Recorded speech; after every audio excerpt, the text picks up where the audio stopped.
childhood up, we have had to conform to a certain social game. And so we're in a constant state of competition. This is the secret. You can't make a mistake. Hey everyone, welcome to Friends of Failure. I'm your host, Sam, and this is my co-host, Megan. Heyo. Today we have a fun and interesting, awesome guest, Matthew Turner, who is an author. How you doing, Matthew? Sam, Megan, hello. Thank you very much for having me on your show. And certainly I'm a friend of failure that has gone by. So I feel like I'm in the right place. We're really happy to have you here. I'm sure you have a lot of experiences, especially in the title of becoming an author.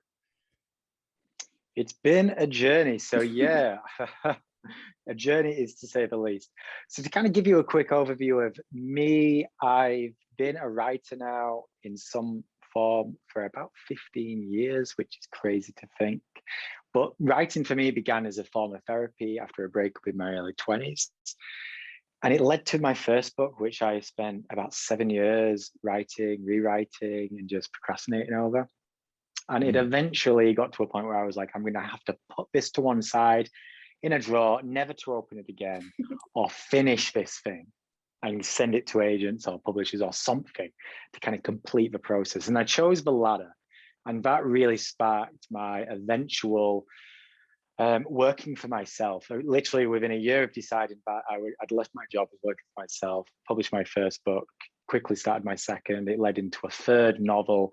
And then while I was doing all this, I also wrote my first and to this point only nonfiction book, which was, funnily enough, called The Successful Mistake, where I spoke to a lot of people about failure and mistakes. So again, I am someone who is well versed on the world of failure, not just personally, but through others. Yeah, too much of one, I like to think. And yeah, it's led me to now in my fifth book, Beyond the Pale, which is set to release in the next week or two on 24th of August, published by Morgan James, which I'm very excited about. And in and around all this, I just found myself doing more and more writing for various different clients. So these days, as well as writing for myself, I do a lot of ghost writing for other people, whether it's a book or articles or things of that nature. So yeah, my world is full of writing these days. But if you'd have spoken to 18-year-old me and said you'd one day be a writer, he would look at you rather funnily and be like, no, you won't. But here I am, and I have. Sometimes destiny is a weird thing. 7 years for that first book, and then you had to make it a choice, right? Yeah.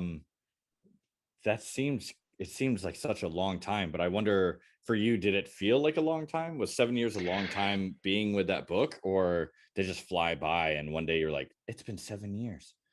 It was just this thing on the side.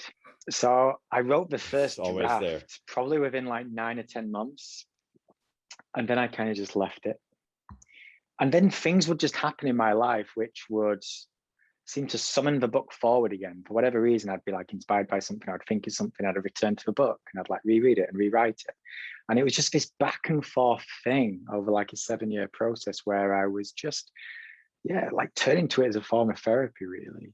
I suppose I always had a dream of one day publishing it, but it was just one of those wispy little dreams, which you kind of have while you're having a shower and you never actually think it's going to ever lead to anything.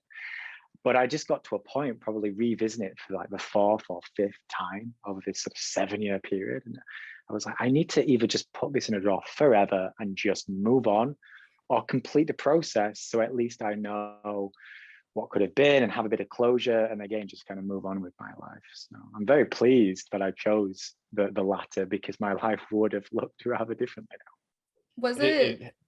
I was just going to ask, was it scary to make that jump, to decide, hey, I'm going to go for it, I'm going to put myself out there? Yeah. And initially, because not so much with finishing the book, although the thought of sending it to agents and publishing was scary, but I started researching online and how there was this world online where people were working for themselves and making money from blogging and podcasting and all of these things, and self-publishing, which I never really knew was a thing before I made this decision. And initially, I actually created a bit of a sort of online persona and a pen name, just because the thought of putting myself out there in the public domain was just too much. It got easier over the course of this project, like 6, 7 months, a year. But yeah, in the beginning, it was hard. The thought of just being present online as Matthew Turner, I resisted that a great deal. And initially, committing to finishing the book didn't feel all that scary. But then when I completed it, I knew I'd taken it as far as I could. That's when it got very scary. And it's never really stopped being scary, if I'm being honest. It's easier now than it was, because we're going back, pushing on a decade. It's like 8, 9 years ago now. So I wouldn't say it's easy now, but it's certainly easier through just trial and error and pure persistence. So I always laugh because Megan and I have known each other for a few years, and she literally asked the question I was about to ask you about, like, fear. So the reason it kind of came to my mind is I've always just kind of like nonchalantly written things down. I've never written a story before, maybe a short story, but like, you know, I guess the best I could call it is free writing, right? And a few years ago, just randomly on my Facebook, I was like, hey, I wonder if I could get any input, right? And so, you know, I thought about it and thought about it, and I thought about it way too long, to the point I was like psyching myself out. And so one day I just put something on Facebook, and there wasn't a lot of anything that happened from that. I did it a few times. A couple of people had insight, but that was it. And then eventually I was like, no, this isn't the platform. I don't have like a mission or a purpose behind it, right? I was just kind of doing it to see what would happen. So I can't imagine having a project that, you know, you put so much of yourself into, and then you go, hey, you know what, I'm taking it all the way. And then even now, like you said, it's almost been a decade. It's still like there. Like if I wanted to, I could go find it, or anyone listening to this can go find it. But like, you're already committed to it, right? Yeah. Something else that you kind of reminded me of, I can't remember who it was. It was a singer.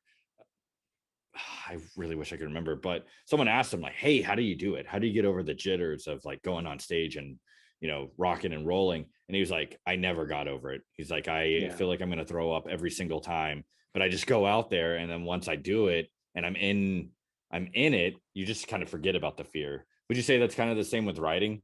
Like once you just kind of, you're in the writing process and you're in the, like it's done, that you can kind of just go, hey, it is what it is. Yeah, like I say, it never gets easy. It certainly gets easier the more you put out there. I mean, these days I put a lot of, you know, real raw thoughts in Facebook posts and other sort of formats, and I don't overthink it all that often. Every now and again I do, but yeah, I don't overthink it too much, because it's become to feel somewhat natural. Like I say, it's how I process things. And I often struggle to really get a concrete idea of what's going on in my head until I put it down on paper, whether it's a book or just a short freehand post or something that I note down in my journal. I write to make sense of life, quite frankly. So it gets easier to share it with others and be open like that, just the more you do it. In the same way, it's easier to speak to someone the more times you do it. It just becomes a trust-filled exercise, but it always feels somewhat vulnerable, because you know at any given time someone could disagree with you, someone could call you out on something, someone could misinterpret, someone could just hate it.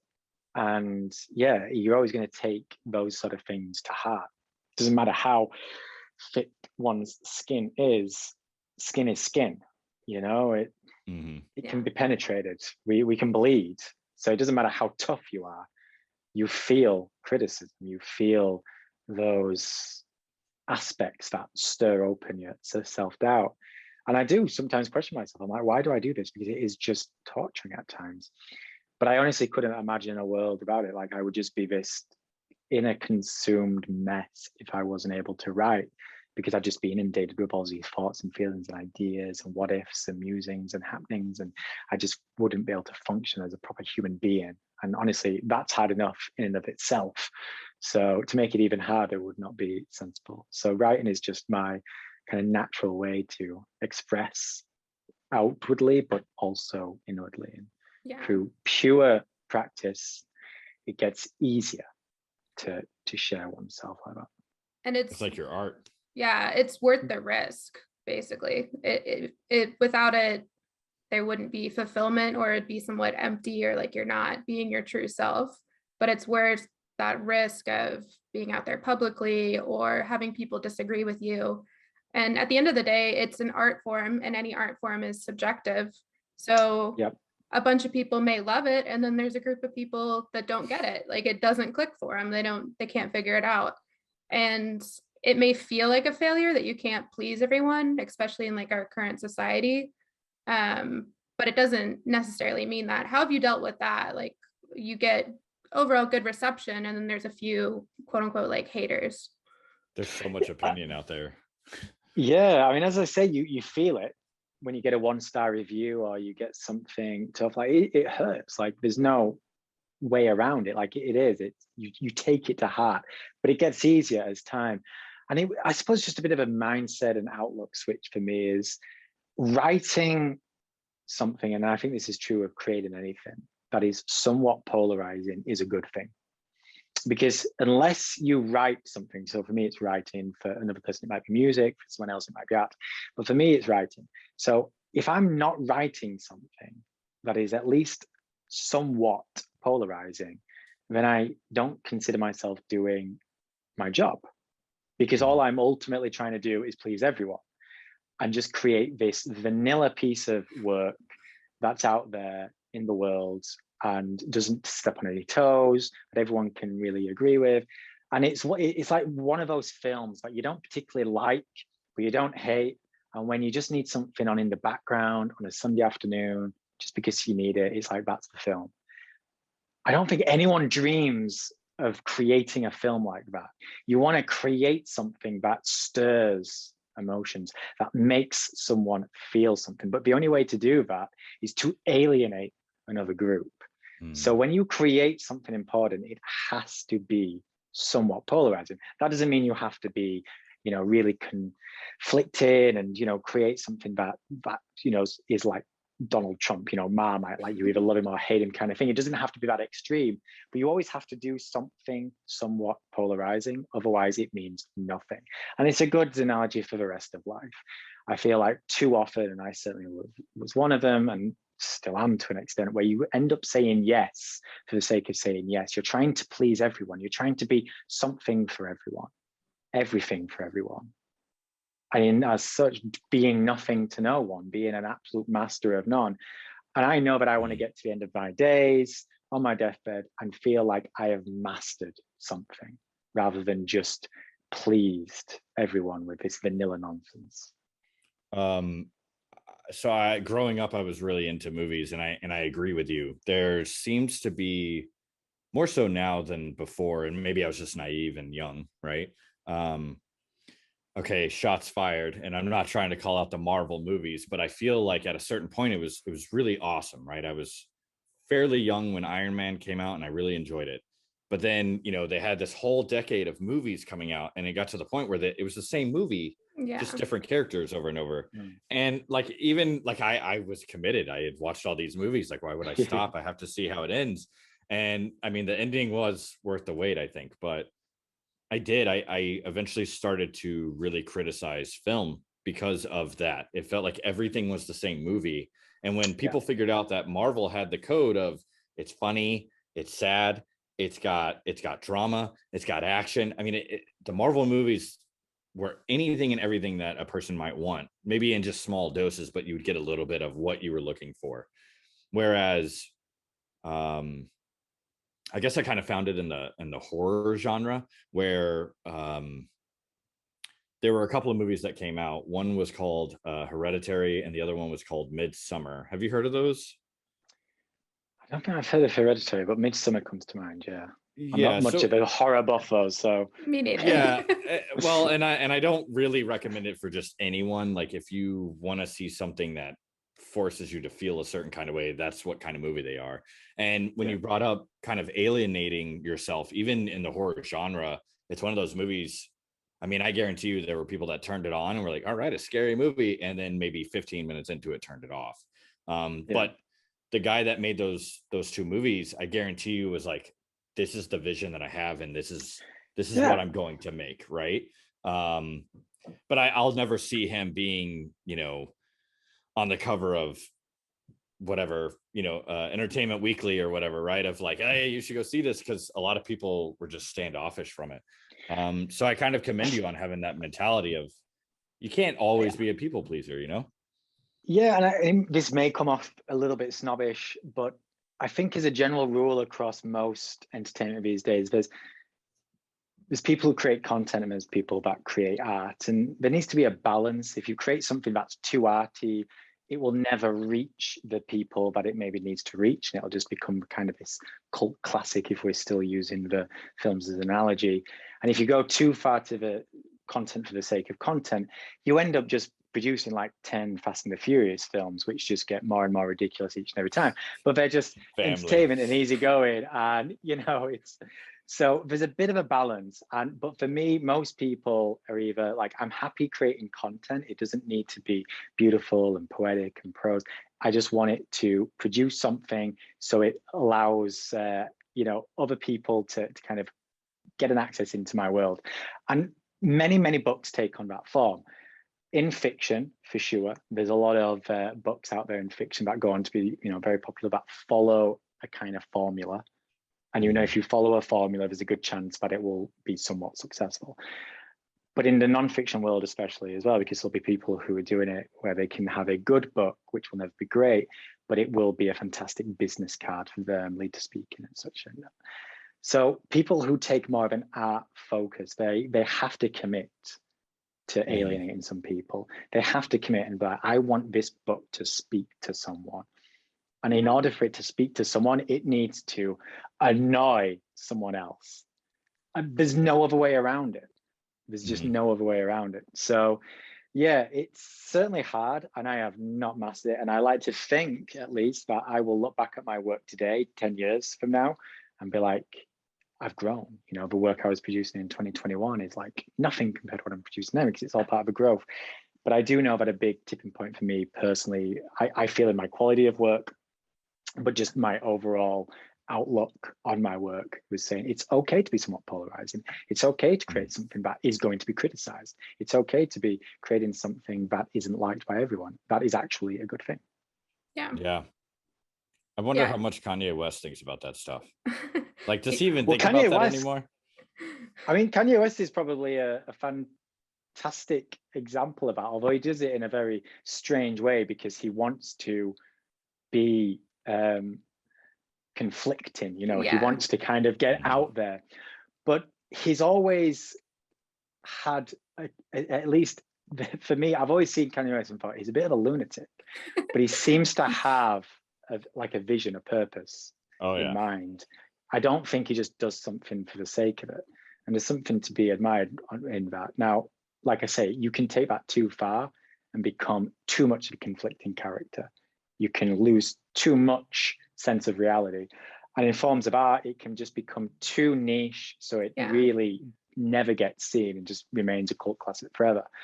So there's no point in producing this really serious arty art for the sake of it. That has no real point. Like, the point of it is to kind of go beyond having a point, which I think often happens in, you know, when people create things.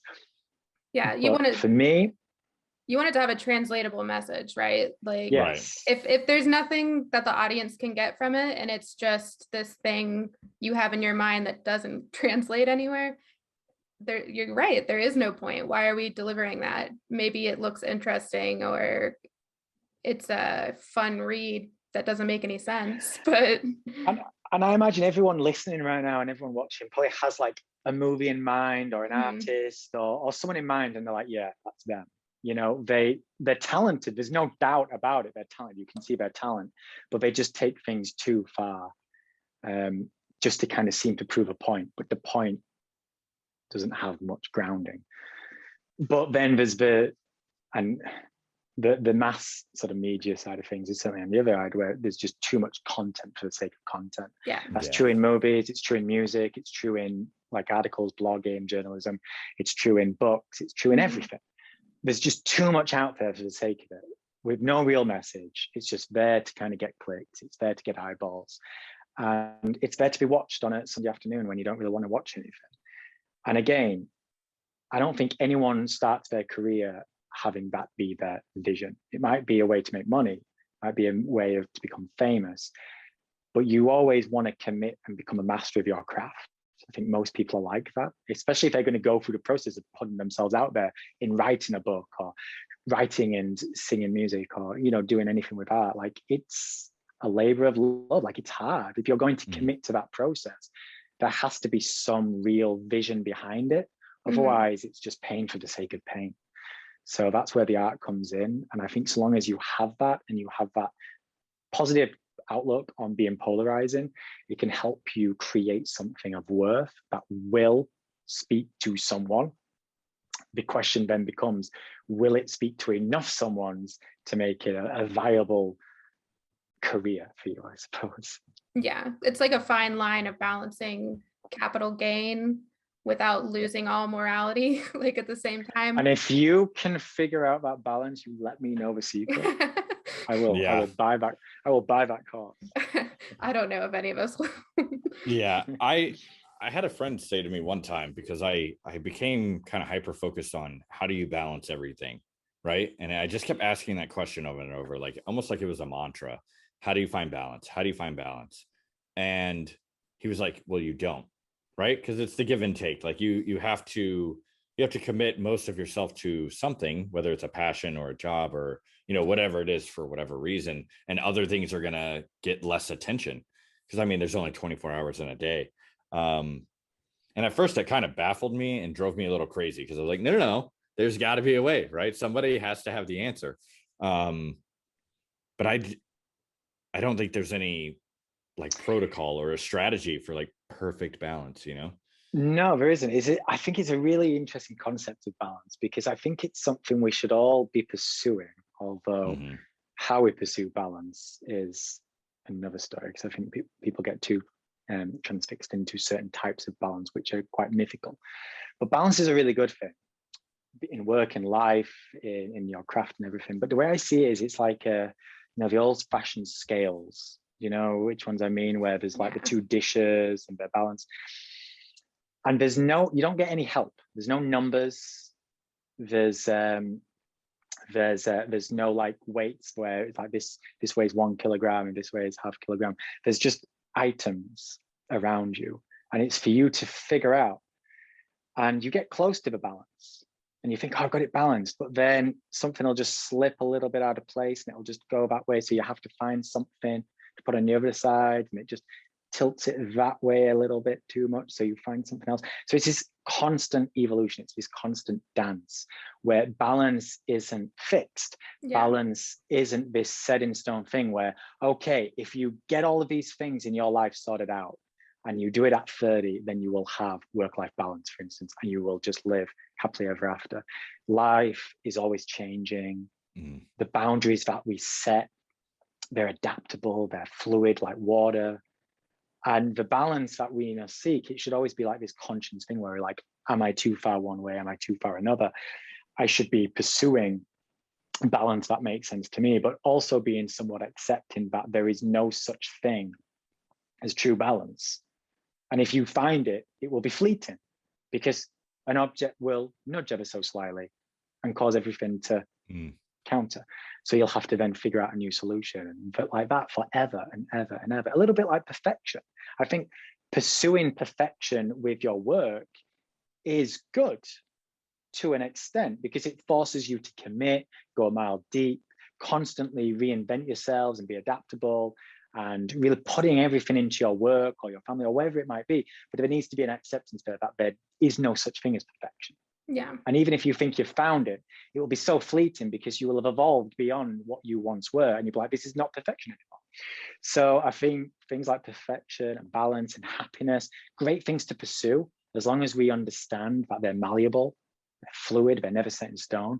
And if we ever do grasp them, it will be fleeting, and we will have to get back to work almost immediately.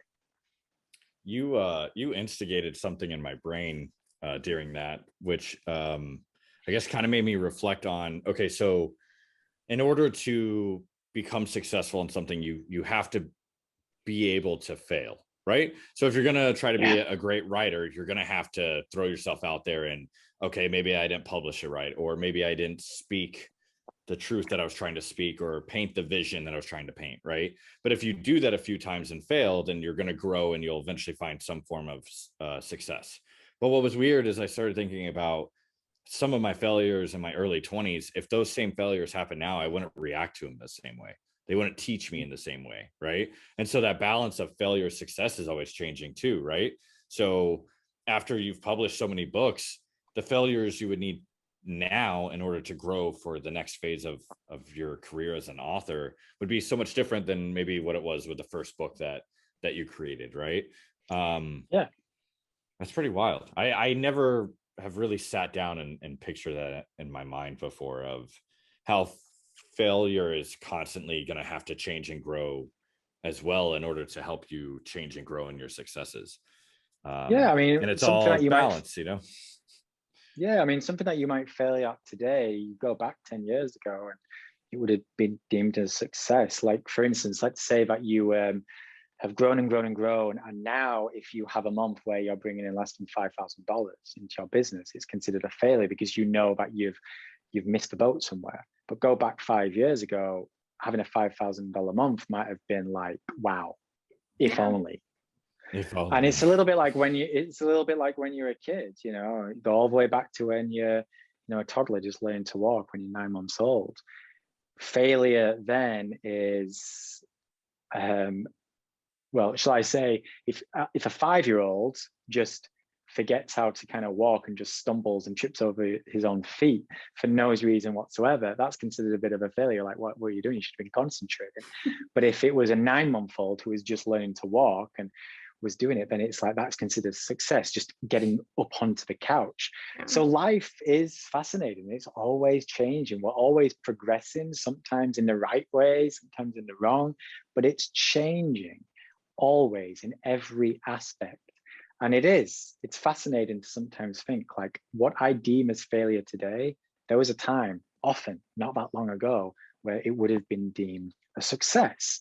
And what I can deem a success today, who knows, in 2, 3, 4 years time, maybe that will be considered a failure. And if I just keep making that progress, if I keep putting myself out there, if I keep committing to my cause, whatever that may be, then that's how you make progress. And that's really what mistakes and failure are all about. You can let them inundate you, but you can let them drown you. And obviously some failures are worse than others. And it shouldn't be that we try to glorify failure per se, but we need to understand that failures are a part of life. And if it wasn't for failures, we wouldn't be here, period. So that's kind of my loose outlook on it, I guess. Yeah, I feel that. It makes me wonder how it has to feel to be like a one-hit wonder, whether it's a painting, a book, a song, right? Top 100 charts or whatever. And so you release this song. It's the first time people ever, see you, and you're like #1 on the Billboard for months. And then any song you create after that, they're like, this is kind of a failure. And it's because the bar was set, at 100% on day one. I can't imagine having to perform under that kind of circumstance, where I think we see it often, don't we, in the world of entertainment, especially how many people unfortunately, really suffer mentally, sometimes to the point where they lose the fight. And often those people have had really big success early, and the bar is set so high. You just have to think of someone like Britney Spears, for instance. Robin Williams certainly comes to mind. His name leaves me for a second.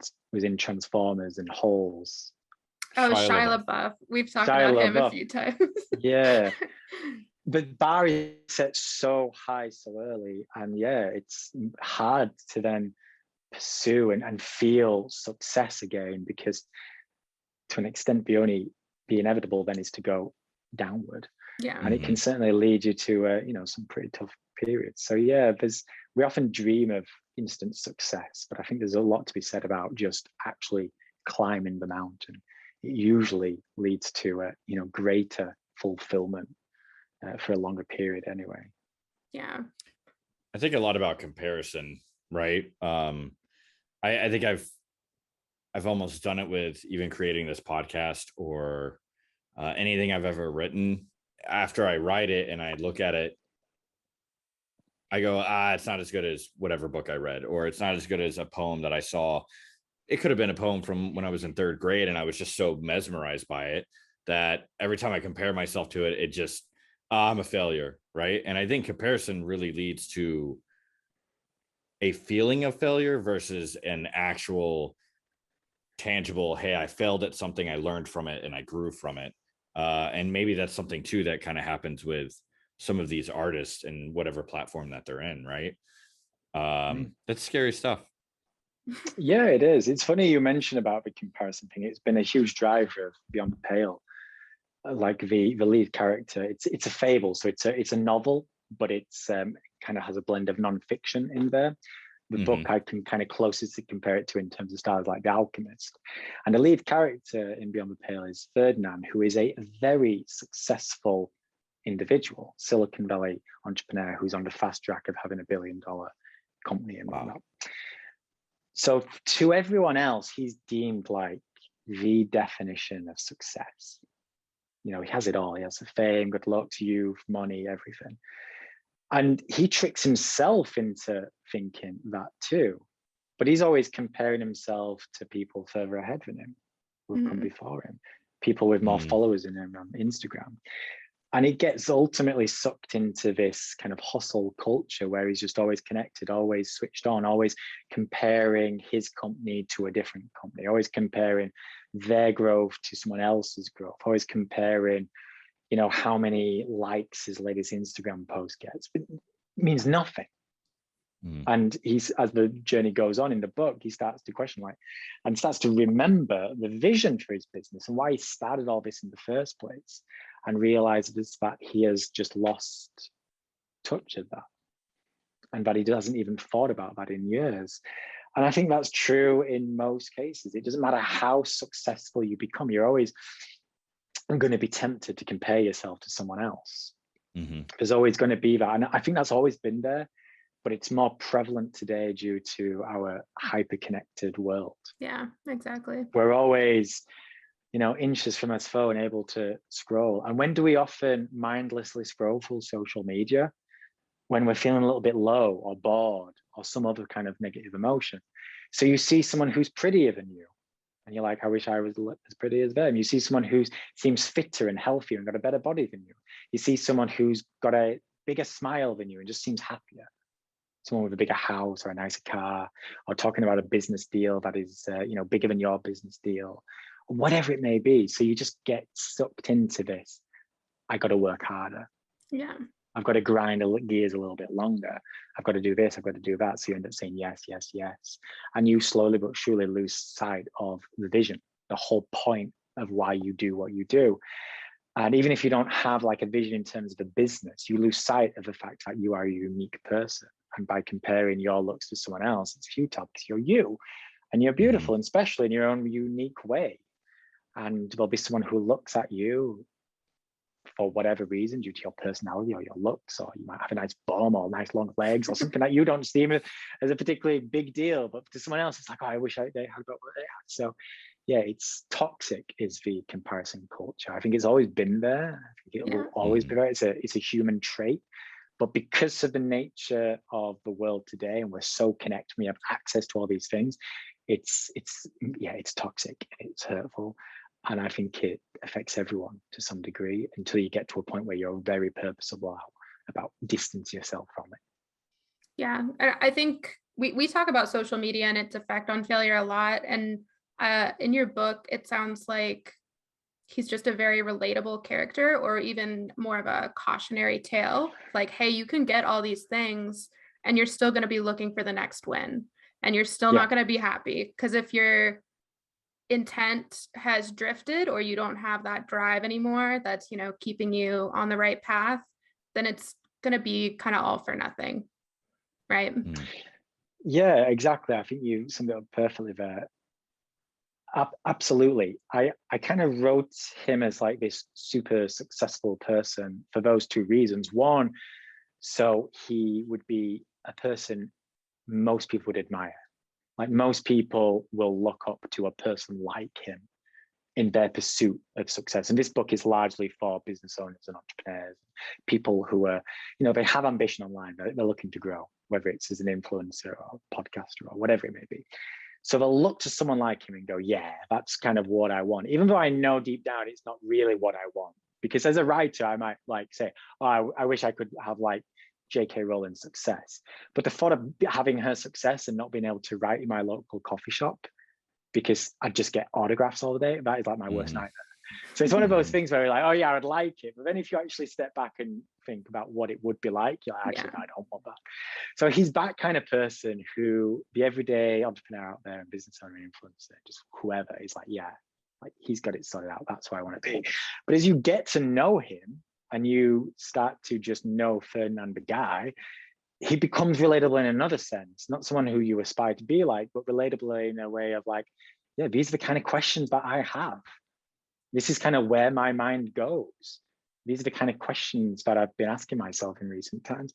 So yeah, relatable in a sense that he is aspirational, but relatable in also the sense that, yeah, he is just like me. And like, damn, he has the same problems as me, even though he's got all the money in the world.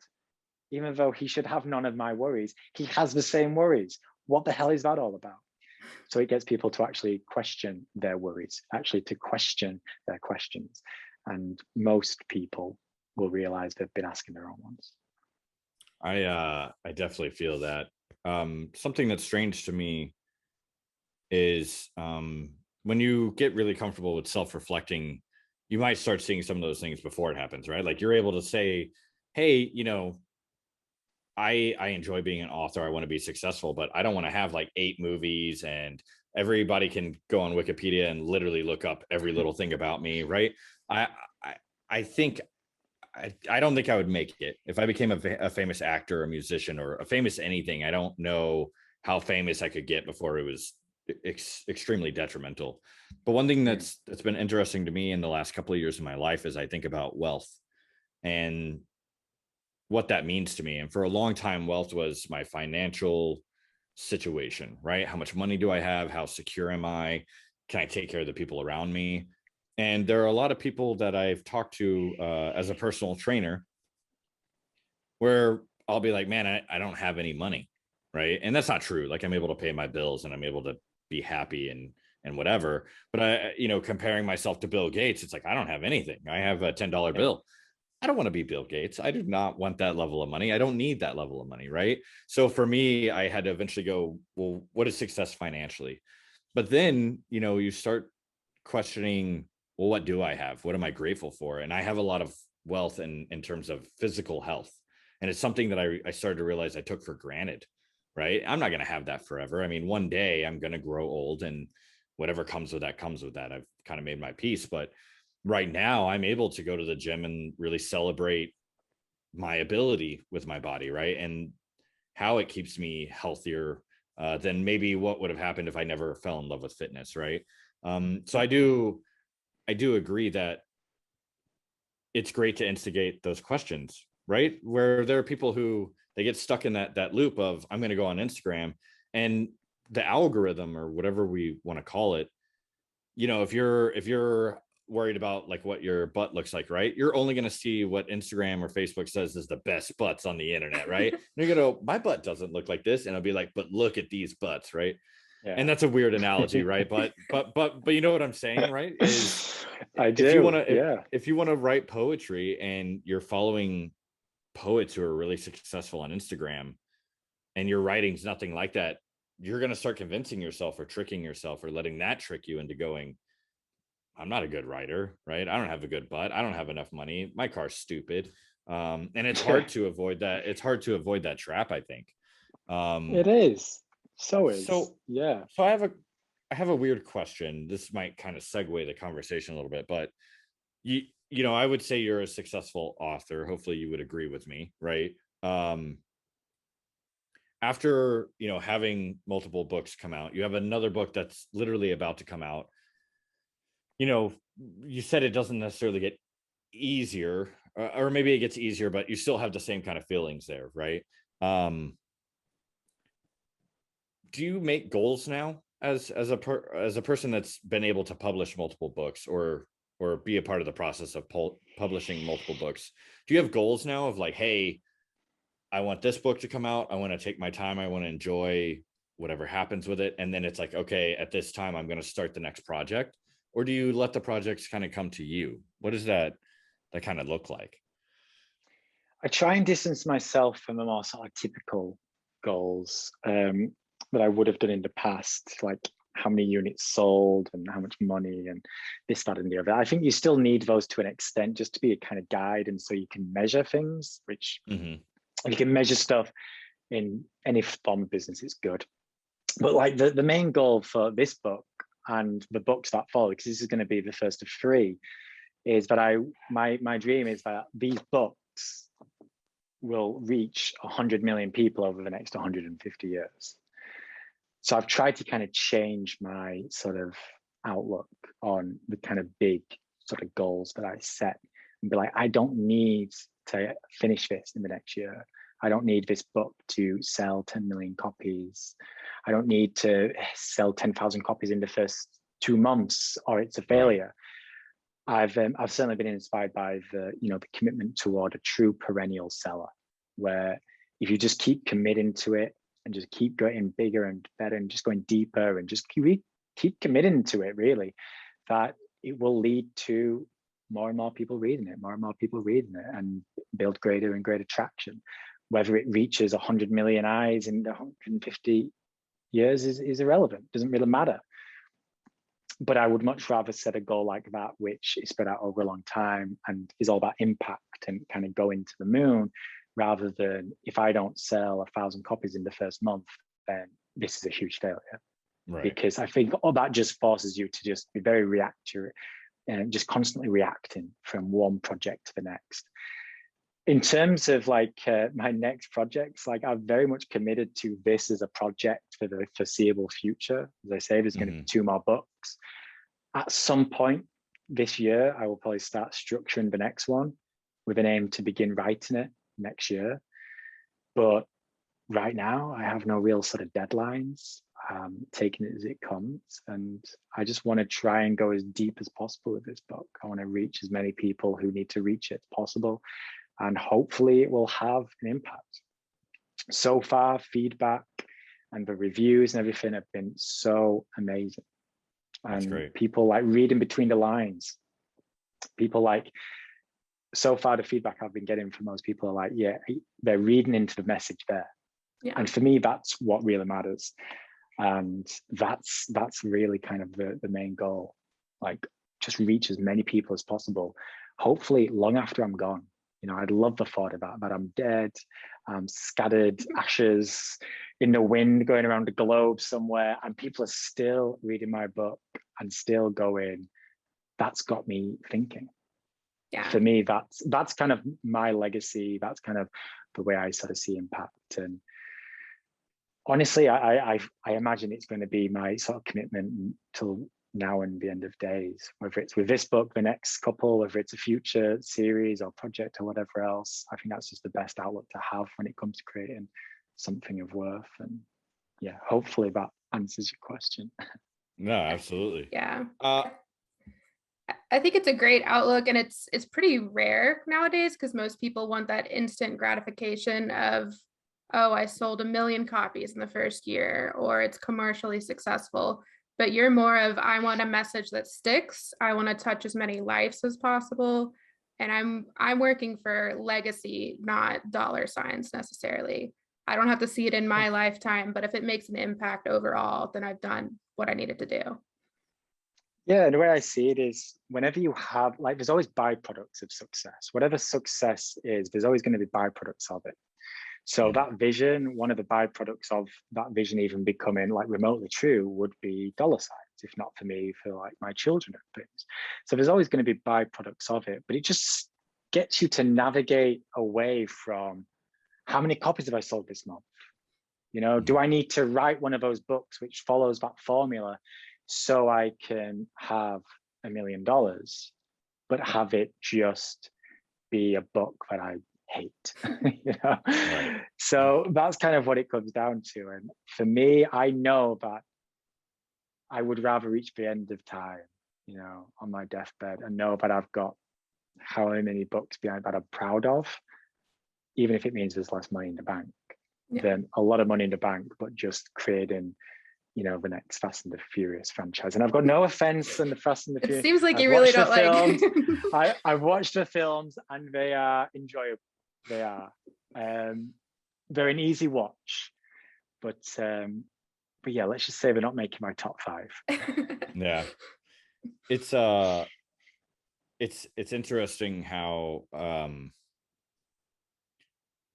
you can go your whole life working on, let's say, like social media, so that you can, it's almost like just screaming like, witness me, right? Like, everyone witness me. And people are like, I don't know what you're doing, man, right? But I think it's really interesting whenever I find somebody, right, where whatever they're creating, I kind of come upon and I go, wow, this is kind of cool. And then you try to deep dive into that person. And now we live in a weird place where you can go back pretty far, right? Like I always joke about 2008 Oh God, Facebook. I already knew you were gonna do it. But I always joke about it because I created a Facebook in like 2007. I had graduated high school and somebody was like, have you heard of Facebook? And I was like, no.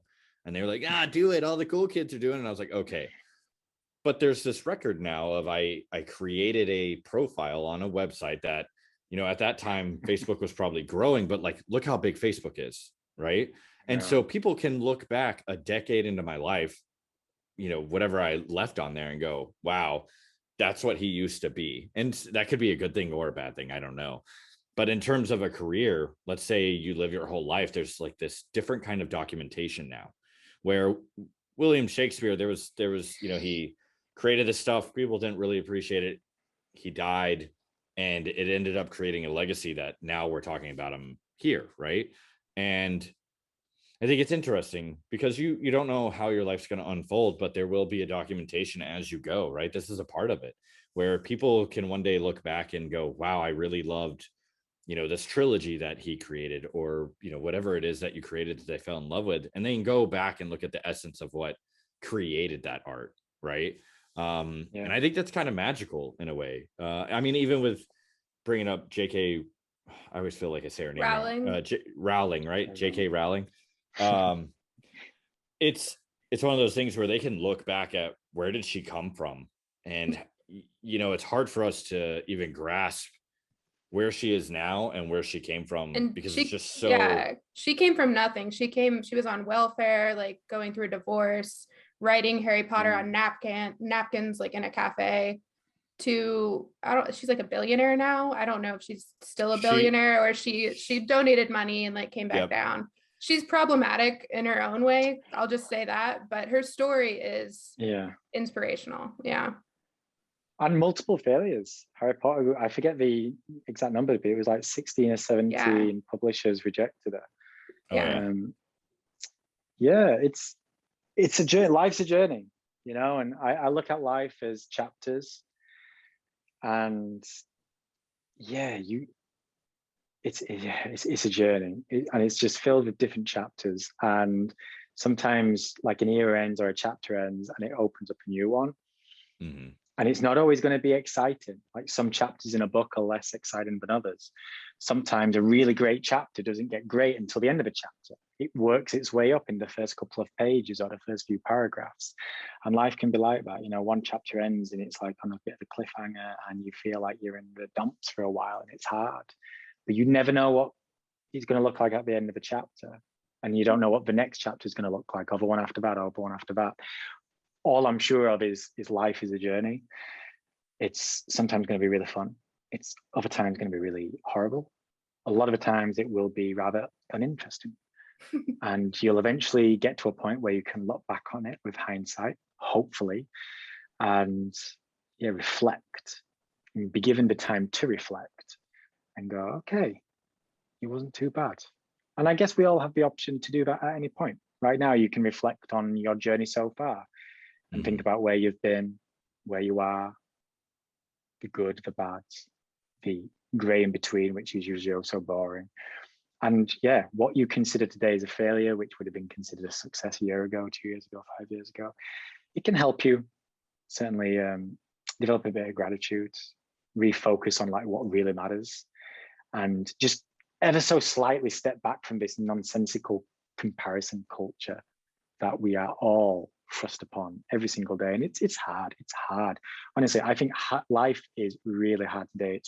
Life has probably always been hard throughout human history, and today compared to what it was, 500-600 years ago, life is so much easier in so many ways because we are safe and we have healthcare and we have all these incredible things, which is just like incredible, like miraculous.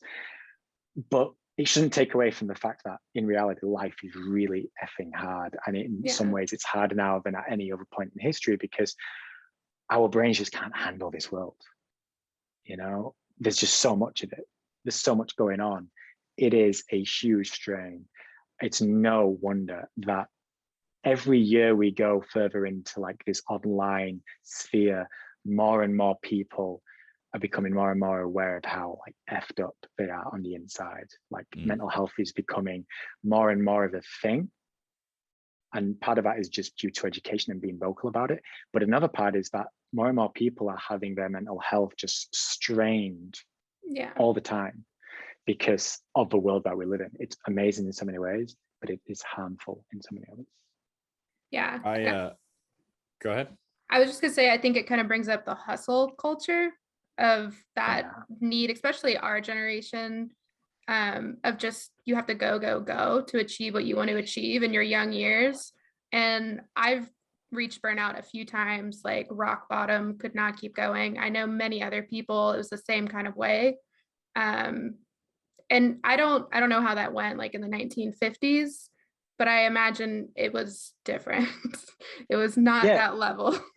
This is what I say to people, like it's always been there, the whole idea of corporate culture, in the 60s and 70s and the 80s, keeping up with the Joneses comes to mind. It's a bit of a saying. It's, I think it's always been there. The difference is now that we don't get a break from it. Yeah. For a long time, the only people who really were caught up in that were those in certain industries and in offices. And you only got to compare yourself to the people in the office.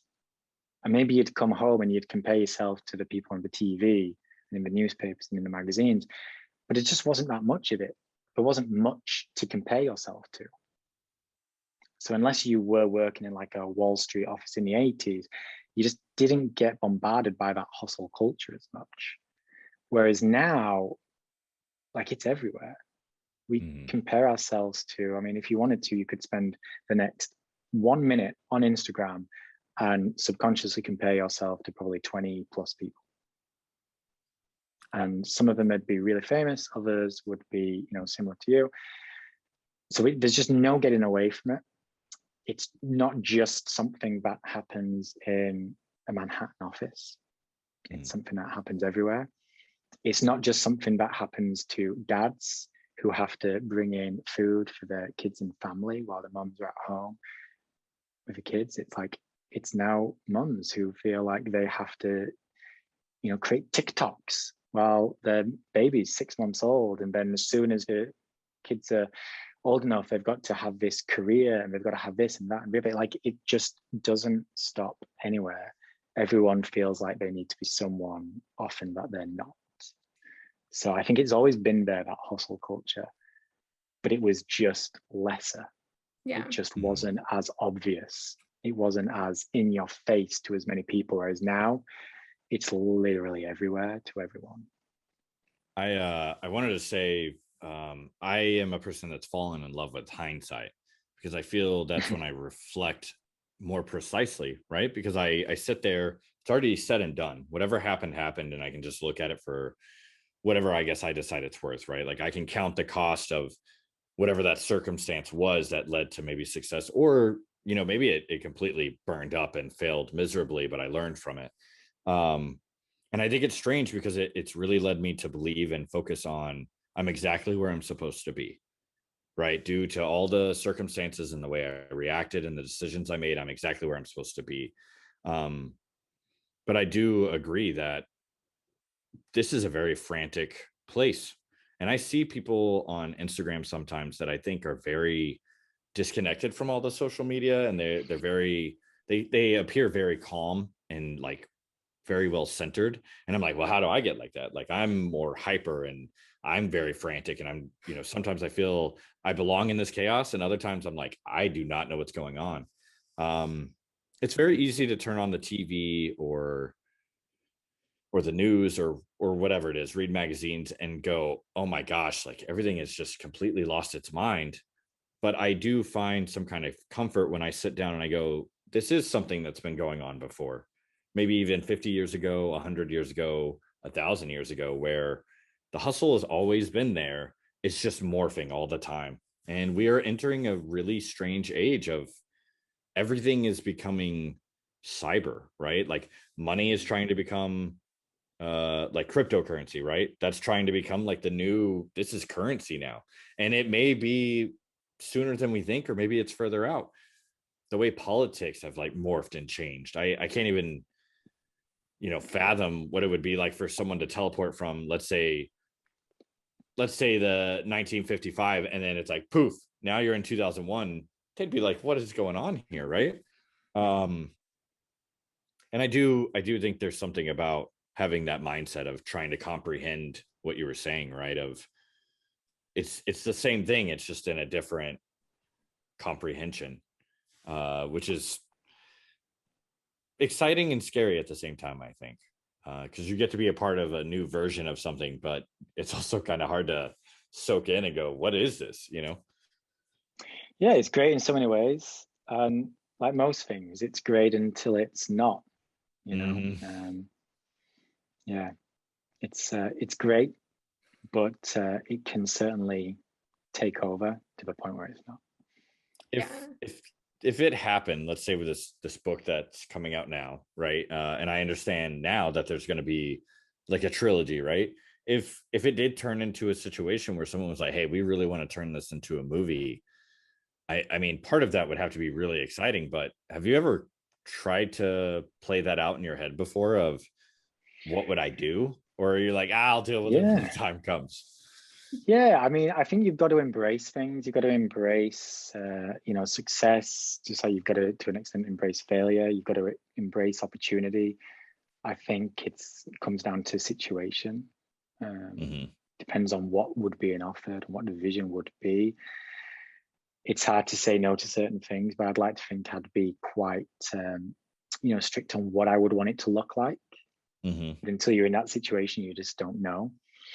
In terms of how I would handle, any kind of like fame or success in that sense, I just have no idea. I'd like to think that I would still remain ultimately me. I'd still be probably quite reserved and like to have my little end of the world and not kind of get too caught up into it, and set the boundaries, because I wouldn't be able to handle like, I don't want to be like this ridiculously famous celebrity who's got paparazzi and stuff like that. It's like this, my worst nightmare. I would crumble with that, something like that.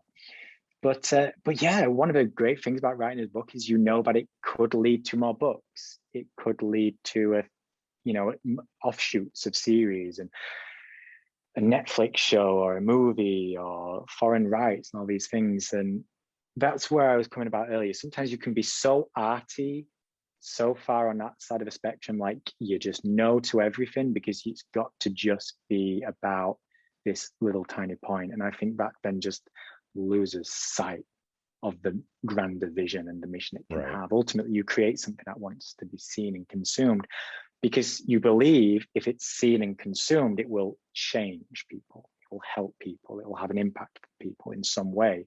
So reaching 1 million people is better than 100,000 people in that sense. But it's very difficult to reach those kind of people if you refuse to play the game. Right. So I'd like to think I would be pretty open to, playing the game, for instance, but not just playing the game for the sake of it. And yeah, we'll see when we cross that bridge. But yeah, stuff like that, it's exciting to think about, one day maybe. Yeah, be exciting. Yeah, I think it's really interesting when there was the book and the movie called Fight Club, and there were a lot of people that you hear it all the time, and it's the, oh my gosh, have you heard about this movie that's coming out? It's based off of this book. And the people that read the book before the movie came out always end up saying, Yeah. hey, the book is way better than the This movie makes could me ever think be. of Harry Potter again. Right. Yeah. And that's like a solid case. I think I've heard it with Lord of the Rings as well. Yeah. But with Fight Club, what was super strange about it, and the reason I brought it up, is that even the author of Fight Club, I always mess up his name as well. Chuck starts with a Chuck. Yeah, it's a tough one. Palahniuk? Something like that. Yeah, it's a tough one to pronounce. I'm not even going to attempt it because I'll butcher Chuck it. P. Yeah. Chuck P. I'm P, sure he's yeah. gonna hunt me down on Facebook, and he's gonna be like, "You son of a gun." But so there were a lot of people that went, "Oh my gosh, like this movie did something with these characters that couldn't really be done in the book." And if I remember correctly, at one point he was in an interview and went, "No, I agree. Like this is great." But I also think that, you know, as much as it's a cult classic, Fight Club, I don't know if he's like, that is my best work. You know what I mean? It got a lot of traction, but he has other books that he's probably way more proud of. So it's really interesting too, of maybe back then in 1999, it was a means to an end of, okay, hey, let's make a movie out of this book. Let's see how it goes. And it ended up exploding at some point. I don't think it was a big success when the movie came out, but it eventually kind of grew a following. Classic in the end. And that's the other thing. You just never know, like a talented director and producer and, you know, the actors and actresses too.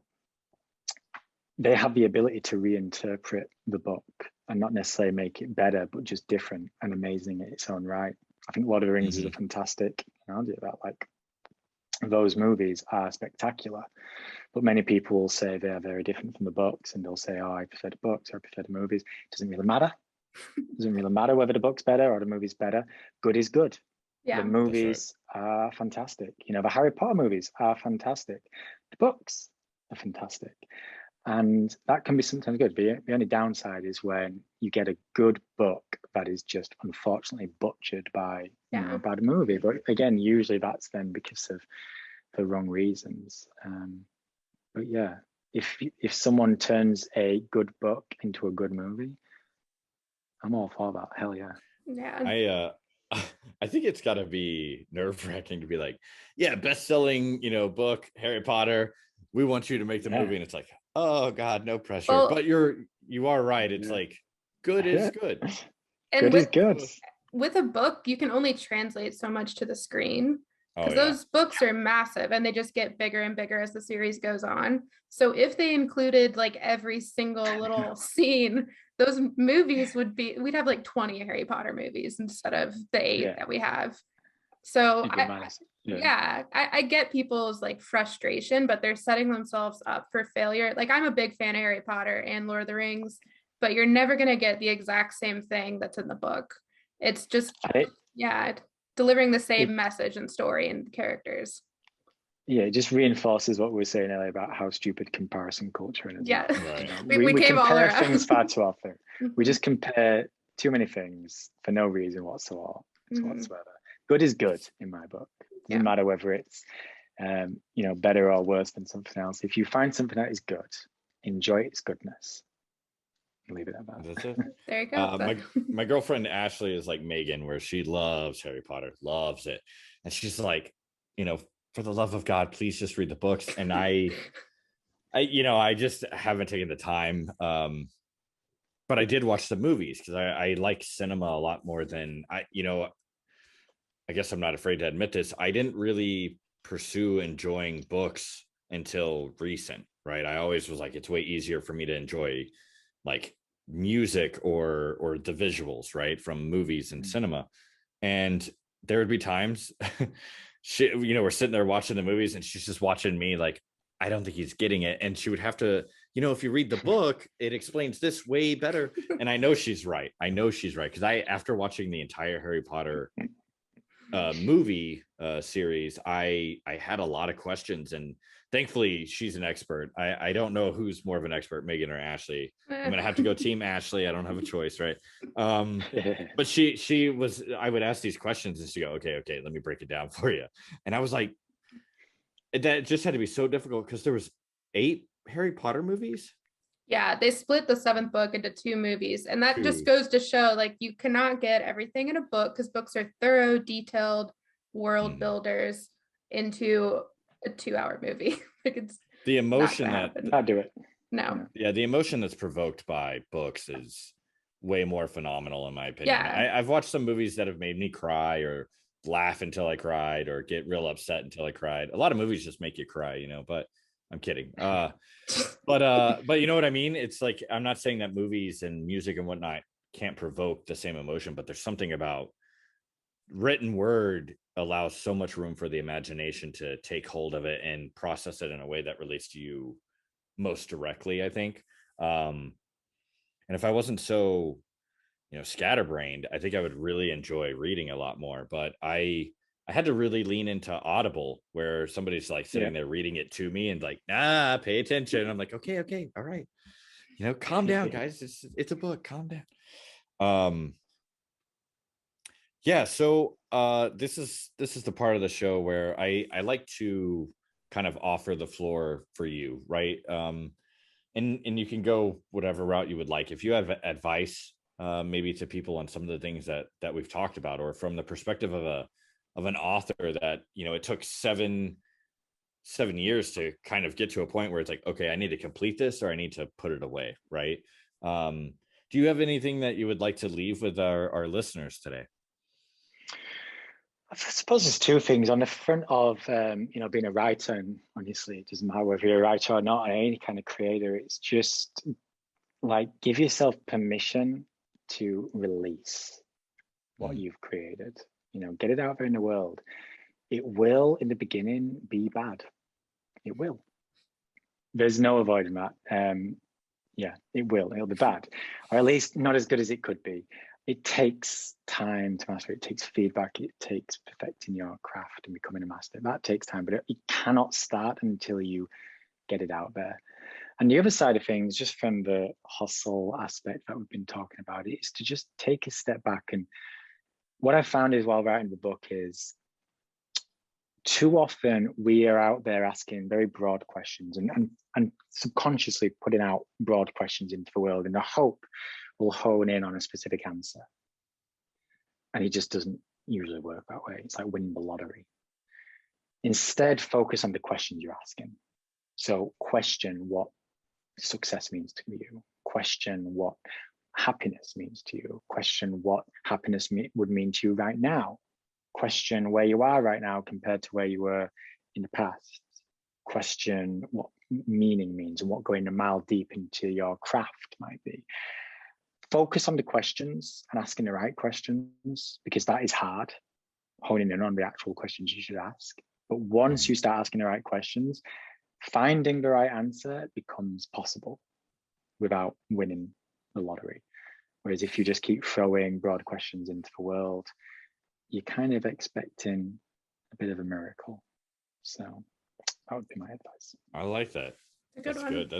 That's very solid advice. I'm gonna write that down really quick. That was great. I appreciate that. We really enjoyed talking to you today, and I'm excited. The book comes out August 24th. Here it is in all its glory. Look how pretty that August is. 24th. So yeah, that's when it'll be available in bookstores and it'll start shipping from Amazon and all that. So it's like its official birthday on August 24th, which is exciting. But yeah, it's been a journey. It's been a journey. I'm very glad that you didn't finish that of August 24th, 2025, because everybody be like, wait a minute, is it right? No, No, right? It's finally here. No, that's super exciting. I'm definitely looking forward to checking it out. It sounds like something I feel like I could resonate with. I feel like a lot of people are going to resonate with. So best of luck with your release on that. Megan, it's that time where shout out time, right? Yeah, it is our closing time. So we just want to ask you guys to rate and subscribe. We'd love to get some feedback. Let us know how we're doing, what we're failing on in our failure podcast, all that good stuff. And then we're on all socials at Friends of Failure. All of them: TikTok, Facebook, Twitter. I don't know the other ones, the whole thing. And yeah, all of them, the whole enchilada.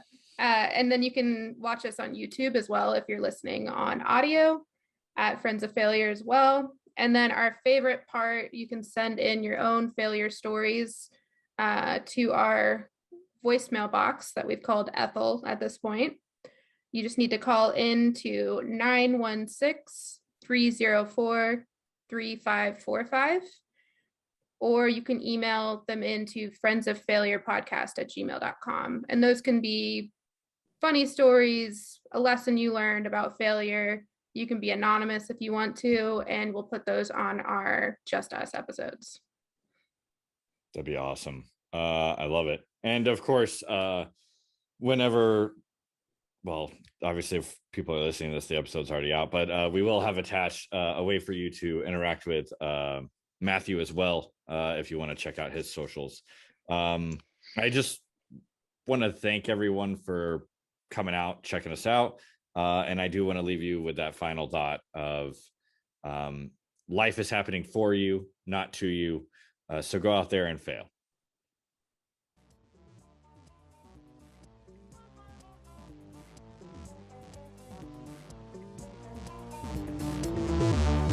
If it's not I'm stronger than you, it's I'm wiser than you, I'm more loving than you, I'm more tolerant than you, I'm more sophisticated than you. It doesn't matter what it is, but this constant competition is going on. This is the secret.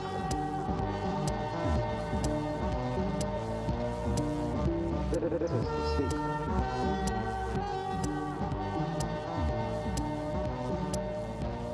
You can't make a mistake.